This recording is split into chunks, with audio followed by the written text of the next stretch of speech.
Hi friends, இன்றைக்கி mutton குழம்பு செய்ய போகிறோம். மட்டன் குழம்பு செய்கிறதுக்கு 3/4 கிலோ மட்டனை எடுத்து கழுவி சுத்தம் பண்ணி வச்சுருக்கு.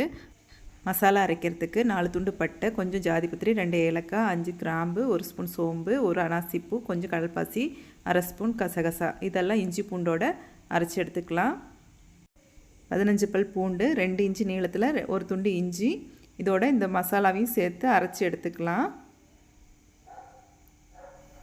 அடுத்து ஒரு கடாயில் 2 ஸ்பூன் நல்லெண்ணெய் சேர்த்துட்டு 1/2 கிலோ சின்ன வெங்காயத்தை நல்லா வதக்கி எடுத்துக்கலாம். வெங்காயம் ஓரளவுக்கு வதங்கினோடனே 2 பழுத்து தக்காளி இந்த மாதிரி வெட்டி சேர்த்துட்டு இதையும் நல்லா வதக்கி விடணும். அடுத்து ஒரு குக்கரில் 2 ஸ்பூன் நல்லெண்ணெய் விட்டுட்டு இந்த அரைச்சி வச்சுருக்கிற இஞ்சி பூண்டு மசாலா வகைகளை இதில் சேர்த்துட்டு நல்லா வதக்கி விடணும். இதோட பச்சை வாசனை போகிற அளவுக்கு வதக்கணும்.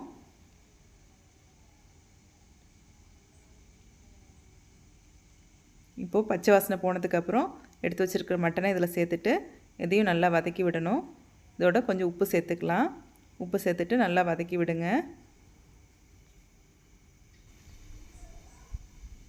இப்போது தக்காளி வெங்காயம் நல்லா வதங்கிருச்சு. இதோட 2 சில்லு தேங்காவை சேர்த்துட்டு அடுப்பை ஆஃப் பண்ணிவிட்டு இது ஆறினோடனே அரைச்சி எடுத்து வச்சுக்கலாம்.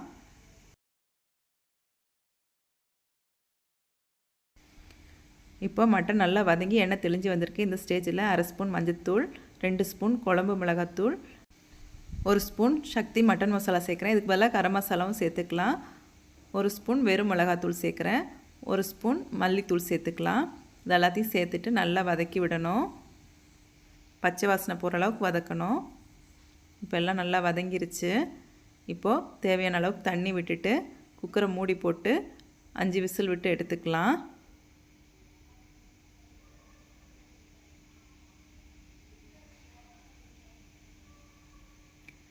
இப்போ 5 விசிலுக்கு அப்புறம் கறி நல்லா வெந்திருக்கு.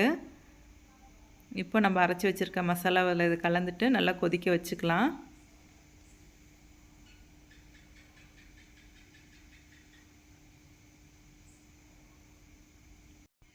உப்பு பார்த்துட்டு தேவைப்பட்டால் சேர்த்துக்கங்க. இப்போ தண்ணி எவ்வளோ வேணுமோ அந்தளவுக்கு தண்ணி வச்சுக்கோங்க.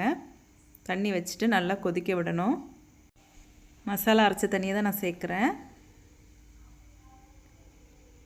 தண்ணி சேர்த்துட்டு இது நல்லா கொதிக்க விடுங்க. இப்போ நல்லா கொதிச்சிருச்சு. இந்த ஸ்டேஜில் கருவேப்பிலை மல்லியெல்லாம் சேர்த்துட்டு அடுப்பை ஆஃப் பண்ணிக்கோங்க. இப்போ நம்மளோட அருமையான மட்டன் குழம்பு சூப்பராக ரெடி ஆயிடுச்சு. கண்டிப்பாக செஞ்சு பாருங்கள். அப்படியே மறக்காமல் நம்ம சேனலை லைக் பண்ணுங்கள், சப்ஸ்கிரைப் பண்ணுங்கள். தேங்க்யூ.